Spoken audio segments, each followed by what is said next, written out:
I got to do a better job of saying that clearly, because in game, we have to find our composure. But realistically, you do hard truth in this league.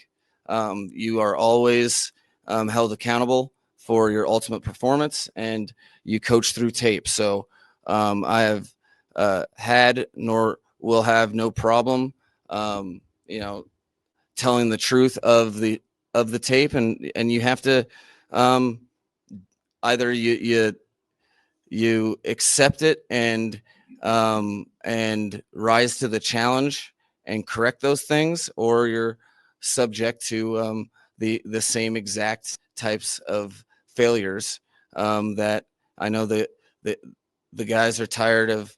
They wanted to win.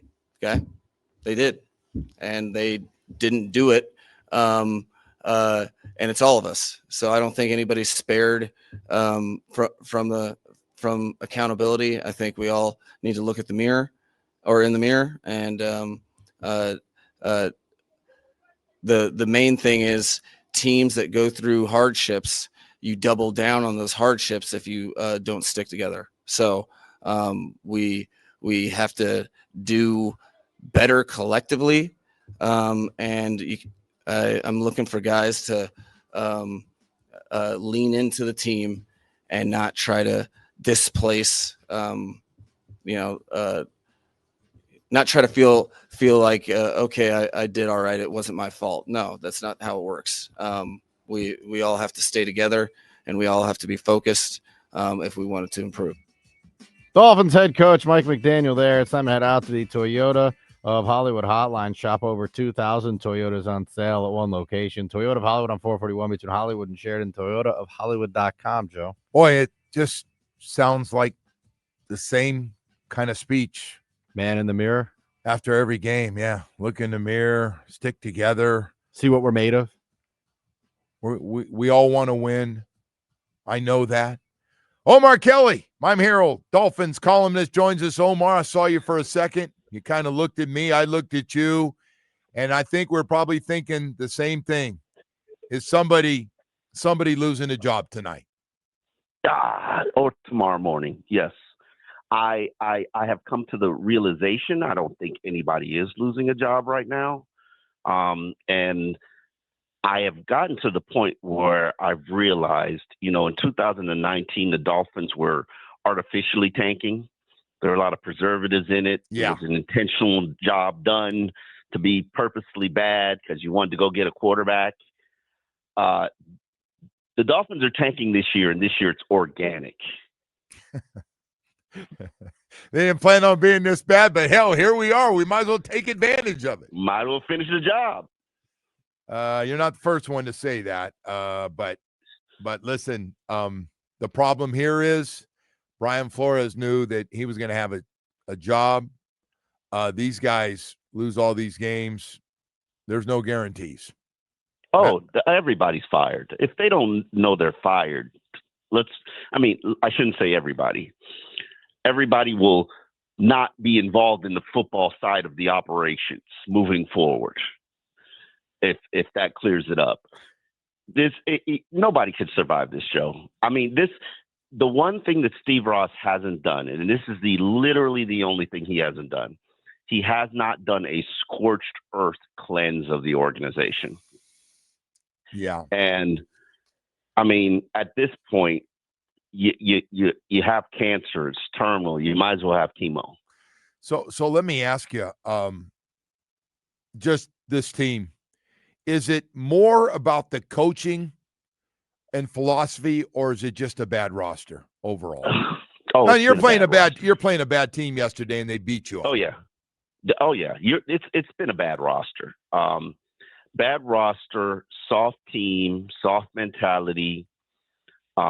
You get punched in the mouth. You don't respond to adversity.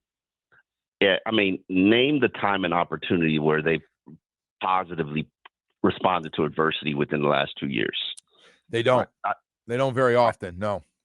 I know they've rallied back and won a lot of games at the end of last season, and were at the doorstep, needed everybody to do them favors to get into the playoffs. But truthfully speaking, it was still a little weak. Hey, Omar, I want to ask you. He said we're going to look at film, we're going to go through it, and we're going to be making some changes. We could be making who's he going to change? This is a team you have, so he's going to go by how guys didn't play well. And so who you thinking? Is it Borum? Is he going to be the number one target at right tackle? Oh God! I mean, come on. The worst person on the offensive line is Jonah Savaiinaea. If you do not bench the rookie, you're sending a horrendous message to the rest of the team because you clearly know he's a problem. Maybe don't bench him. Maybe put him over there at right tackle and see how that plays out for you. But it's clear. I mean, there are glaring plays where he just looks like a disaster. And he looks like you whiffed on a second-round pick that you traded up for. I can't even blame Kenneth Grant and Jordan Phillips because they are showing progress. They are getting better. The defense wasn't hold your nose bad. No, they weren't. Nope, they weren't. You're right. They were just put in bad situations. But now early in the game, I think they had 3 penalties that cost them the ability to get off the field. Yep. Not all of them were, major calls, but there were 3 bad calls. And the big run, there was a holding on that call. Now holding doesn't get called because Jonah held on a chance run and they didn't call it. So, fair is fair. But you have to respond to adversity, and they never do. So what other moves? He made it sound like they're going to go through. So yeah. Who else could it be? So you think it could be Savaiinaea? Who else could be on that list? I wrote a column for the Miami Herald that addresses exactly everything. Ollie Gordon, you might have competition for Jalen Wright. We should see exactly what happened with Quinn Ewers. He outperformed Zach Wilson in practice, and he got the call up. Well, Jalen Wright, here's your opportunity to outperform Ollie Gordon. You should be getting the call up. You know what my issue is with Mike McDaniel. The open competition. Yeah, he's been slow to not have it. Not that won't waive anybody. Everybody's safe. Somebody need to be fired around here. Somebody. So, is he in a situation to be doing that? I mean, you want to talk about? I mean, his name. You could lose the locker room. You could absolutely. If he hasn't lost the locker room already, and I suspect he might have, because there's no way you could perform that badly against Cleveland if you didn't lose the locker room. But he's at a very fragile point. Yesterday was the first time ever he talked tough. Yeah. So by the way, you can't just change your personality after. You can't go in your 4th year and all of a sudden because you're 1-6 now you're going, hey guys, I'm a different guy today. No. I mean, you could get to a point where being Mr. Nice Guy, you're done with it. Yeah. And I mean, don't you think he got a nice chewing out by Steve Ross? He probably walked away from that 10-minute conversation lucky to still have his job. I'm guessing it wasn't pleasant, but he showed up today and he's looking at take. Hey, by the way, the whole thing with Quinn Ewers over Zach Wilson yesterday, and Zach Wilson was the 3rd quarterback. You surprised by that? No, because there's no point in investing in Zach Wilson. And I understand I sound ridiculous when I say stop investing in Jonah Savaiinaea because it's kind of there's no at this point you don't know if Keon Smith is better than Jonah at left guard. And I know one thing. I got a lot invested in my 2nd pick, and I moved up to get him. My ass is going to keep playing him. So and I don't care about Keon Smith. Huh? He's a liability, Joe. So is Keon Smith. You're right. But I need to see what my options are. You're right. They really don't have any options. But on this one with Quinn Ewers, they were close. You're not paying Zach Wilson $6 million. You're not even paying him $3 million next year. You're going with Quinn Ewers. You might as well see what he has and let the next GM be able to evaluate him based on game tape. Yeah. No. So I want to ask you about Tua. We got to everything, but one of your favorite topics that you fight with a lot of people every day. Tua was awful yesterday. Yes, he was. Worst game in the NFL. What's that? The worst game in the NFL. Yeah. So by the way, the ball, I get on about some of these throws. Some of those things were there was some duck. I heard one of them. I heard one going down the middle that he was trying to get to Tanner Connor, and I heard a whack, whack, whack, whack, whack, whack, and I was like, shoot it! I got a 12 gauge. What? I'm not trying to. I'm not. I'm trying to get a little humor in here today. So what do we do? What about that one? You're probably going to ride out that Tua train as long as you can. Maybe till the December gets here, and if we're gonna do the tank organically, we're just gonna play him until he gets hurt. With this offensive line, he's gonna get hurt. So, do you want to artificially tank or do you want to organically tank? I know 11 touchdowns and 11 turnovers is damn near 2 pick sixes yesterday, and he just keep in mind, Joe, Mike McDaniel would like to get another job after he's finished here. So what he puts on the field now is still going to be evaluated. Yeah. So that means I'm not starting Quinn Ewers. No matter, as long as I have a job, I'm not starting. No, I agree. I've been telling Woody that he's going to play the guys that give him the best chance to win. He doesn't want to hear about, hey, let's try to go ahead and get a 2-15 out of this thing while we're at it, or something. No, they're going to try to win games. You're right. Hey, where does Chris Grier fit into all this thing? He kind of was a forgotten guy yesterday. Hiding. He has to be the one held accountable for the entire roster because he's the one that built it. He's the architect behind this rebuild, which is a colossal failure. He should no longer be in charge of personnel in the roster, but we know the situation where, I don't know. I go ahead, finish. I'm not sure. They had him out. I guess everybody had the story. He was out at a game watching two of the top college quarterbacks. So evaluating quarterbacks. Yeah. I mean, what do you want him to do? No, I want him to do it. I want him to do it too. That doesn't mean he's going to pick the quarterback. Oh no. If Chris Grier is picking players for the Miami Dolphins in 2016, I will be shocked and stunned. You mean 26? 2026. Yeah. I'll be shocked and stunned. Just flabbergasted. I think he will be in the organization because Steve Ross needs him in the organization. But I think if Steve Ross is wise enough, he would be hiring somebody else to make his football decisions. So I've heard Tua say it, and I've heard Mike say it. I have not done a good enough job. Have we heard Chris have any kind of press conference besides you guys don't know what you're talking about? And no, he hadn't done an I. I haven't heard an I out of him. Is he doing ice these days? In the man in the mirror? I'm sure he is. Okay. There's nobody else who's going to be held accountable for this. Nobody. Even Mike. You knew you handed Mike a bad roster. Let's be real about it. Like you were signing cornerbacks the week before the season, and now they're starters. Like, what do you want?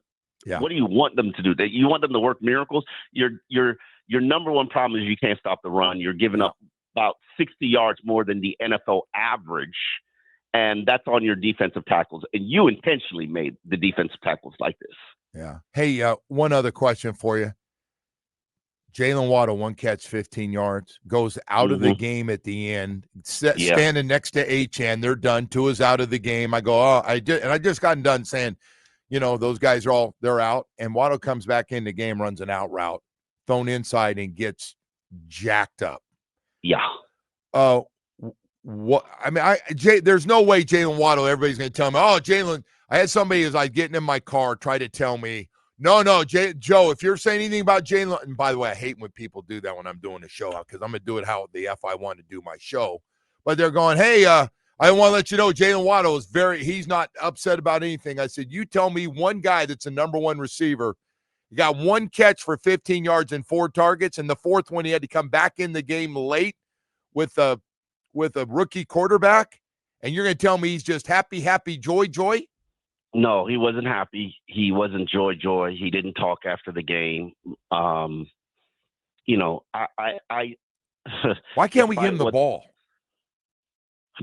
Because everybody else gets the ball. Yeah. You're right. You're absolutely right. Might as well throw too deep at me right now too. Especially when they don't have Darren Waller on the field. That's true. It was missed. There's 2 players to cover, and then Malik Washington, who's probably going to be in concussion protocol. Oh, he got jacked up. Yeah. What? No Darren Waller, no Malik Waller. You have 2 players on the field to cover. Okay, I put two people on both of them. Yeah. And tell you to beat me with Tanner Connor.